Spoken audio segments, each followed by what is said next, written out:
바다에서 즐기는 여러 가지 체험 중에 레저보트를 빼놓을 수 없습니다. 시원하게 바다를 가르는 레저보트는 보기만 해도 즐거운데 타는 사람은 또 얼마나 신날까요? 그런데 부주의하게 즐길 경우 해양사고 위험이 따른다는 것도 잊어서는 안 되겠죠. 레저보트 사고는 작은 부주의에서 시작됩니다. 조금만 주의를 기울이면 대형 사고를 막을 수 있는데요. 오늘 심층 인터뷰에서는 레저보트와 관련한 안전사고를 다뤄보겠습니다. 동해안경찰서 김환경 서장 지금 전화 연결돼 있습니다. 서장님 안녕하세요. 네, 안녕하십니까. 동해해양경찰서 서장 김환경입니다. 네. 자, 이제 날씨가 조금씩 더워지면 아무래도 물놀이 이거 빼놓을 수가 없는데 즐거운 물놀이에 빠질 수 없는 레저보트. 그런데 이 레저보트 사고 빈도가 좀 높은 편입니다. 어떤 이유 때문이죠? 예, 레저보트는 어선이나 여객선 등과는 달리 선박 위치 발신 장치가 없어서 드넓은 바다에서 위치가 표시되지 않아 레이더나 육안으로 확인할 수밖에 없는 실정이고, 또한 선박 크기가 매우 작아서 다른 선박과의 충돌 위험에도 노출되어 있습니다.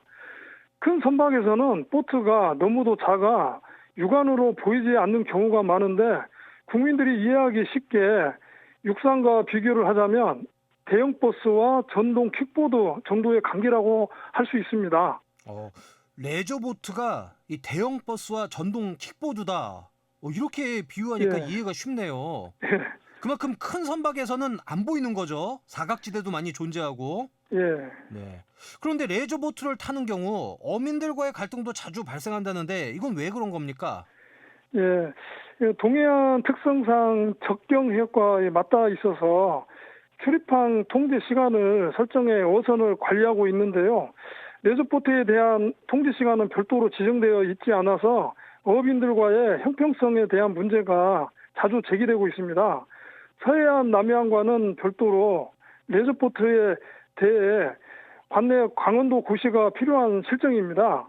또한 레저보트가 주로 정치망이나 어선에서 설치해둔 어망 인근에서 낚시 등 레저 활동을 하다 보니 양망을 하는 과정에서 낚싯바늘에 상처를 입는 등 어업인들의 피해 소리가 많이 나오고 있습니다. 네. 이 방송을 듣고 계시는 레저 활동자께서는 생계를 위한 어업인들의 입장을 좀 고려하셔서 자발적으로 어망 주변에서의 레저 활동을 지향해 주셨으면 합니다.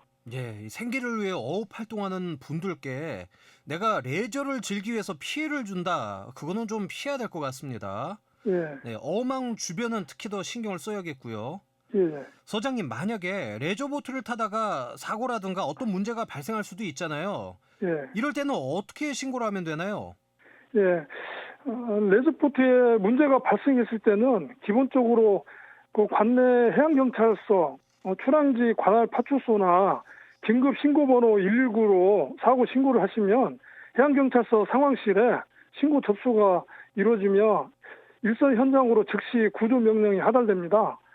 무엇보다 중요한 것은 사고 위치 신고인데, 바다는 육상과 달리 경도 이도를 활용한 위치 보고가 가장 확실하므로 레저 활동객들은 경도 이도를 나타낼 수 있는 위성 항법 장치인 GPS를 반드시 구비해 활동해 주시기를 당부드립니다. 최근에는 스마트폰을 이용한 위성 항법 장치 앱들이 많이 있습니다. 대표적으로 헤로도라는 모바일 앱에서 SOS를 누르면 해수부 재난상황실과 인근 해경서에 경도 이도가 표출되어 구조 세력이 신속하게 위치를 특정하고 이동할 수 있으므로 관련 앱을 꼭 설치해 이용해 주시고, 휴대폰 방전 예방 및 방수 조치에도 신경 써 주시기를 부탁드립니다. 예, 방금 중요한 말씀 해주셨는데, 그러니까 혹시 모를 사고에 대비해서 해로드라는 그 예. 모바일 앱을 설치를 하고 예, 위급한 상황에서는 SOS를 누르면 된다라는 말씀이신 거죠? 예, 예, 네, 그리고 레저보트라든가 배를 타고 어디 나가기 전에는 휴대전화를 좀 방전되지 않게끔 완충을 예. 하고 출발하면 좋겠네요. 예, 네, 그렇군요. 자, 그럼 궁금한 게 법적으로 레저보트는 야간에도 활동이 가능한가요? 예. 수상레저 안전법 시행규칙 제29조에 의해 전등 및 통신기기, 구명 튜브 등 10가지 장비를 갖추면 야간 활동이 가능하지만 대다수가 최소한의 요건만 갖춘 상태에서 활동하는 경우가 많습니다. 특히 조명의 강도에 대한 기준이 없어서 미약한 전등 사용 시 위험 상태에 노출되는 경우가 많습니다. 가능은 하지만 아무래도 밤엔 위험성이 높아지니까 예, 좀 자제를 해야겠습니다. 예, 예, 이 어떤 사고든지 그렇지만 한 명이 위험에 빠졌다고 한 명이 구출하러 가진 않잖아요. 예, 굉장히 많은 인원과 또 많은 장비, 시간과 노력이 들어가니까 아무리 그 레저보트가 타고 싶다고 해도 좀 야간에는 좀 안 나가시면 좋겠네요. 많은 분들이. 예. 자, 그럼 해경에서 레저보트를 관리하기 위해서 현재 어떤 활동들을 하고 계신지 궁금한데요. 우선 일선 파출소에서 해양 경계 군부대와 일일 출입항 현황을 공유하며 주요 출입항지에 대한 점검을 항상 하고 있고, 해양경찰서 차원에서 레저기구 무상 점검과 더불어서 수상레저 안전 캠페인을 수시로 진행하고 있으며, 관내 주요 활동지인 강릉 경포나 동해 망상, 삼척 해변 출입구에 바다 신호등을 설치 운용해 사고 발생을 사전에 예방하기 위한 조치를 하고 있습니다. 또한 유관기관과 레저 사업장 합동 점검과 각종 레저 동호회와 자율구조체계를 구축하고 있으며, 음주 운항 및 안전장비 미착용 등 위법사항 발생 시 단속 및 계도 활동도 병행하고 있습니다. 네. 단속과 계도, 지휘 관리하시면은 아무래도 제도적인 개선이 필요하다. 이렇게 좀 느끼시는 부분이 있을 것 같은데 어떻습니까? 예, 레저보트의 근거리 활동 신고를 현재 적극 추진하고 있는데요. 이는 의무가 아닌 자율적인 안전행위라는 이미지 정착이 필요합니다. 이에 동해 해경서에서는 정책 홍보를 지속적으로 실시할 예정입니다. 특히 올해는 레저기구 주요 출입항지에 대한 등급을 설정하고 각 등급별로 현장을 방문해 근거리 활동자를 대상으로 근거리 활동 신고를 적극 독려할 예정입니다. 또한 레저기구를 이용해 해양조사 등 본연의 목적 외 용도로 사용할 경우에 레저기구를 지자체에 말소 등록하고 지방해수청에 기타선으로 등록하는 절차가 요구되지만 현실적으로 잘 이행되지 않고 있습니다.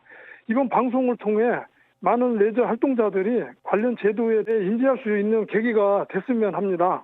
네. 앞으로 날씨가 계속 더 좋아질 테고 그러면 레저보트 타시는 분들 더 늘어날 텐데 서장님 마지막으로 이 방송 듣고 계신 분들께 하시고 싶은 말씀이 있다면은 그 말씀 듣고 오늘 심층 인터뷰 마치도록 하겠습니다. 네. 봄철에는 레저보트 사고율이 많이 높은 편입니다. 레저보트를 타고 나가실 때는 파출소에 레저보트 활동 신고를 꼭 해주시고 사고를 대비해 위치를 알 수 있는 해로도 같은 위성 항법 장치 앱을 꼭 설치해 주시기 바랍니다. 그리고 무엇보다도 스스로의 안전을 지키는 것이 먼저입니다. 안전을 위한 작은 일들을 잊지 말아 주십시오. 동해 해경은 국민이 안전한 바다를 누릴 수 있도록 최선을 다하겠습니다. 네, 감사합니다. 네, 지금까지 동해해양경찰서 김환경 서장과 얘기 나눠봤습니다. 서장님 오늘 말씀 고맙습니다. 예, 감사합니다. 수고하십시오.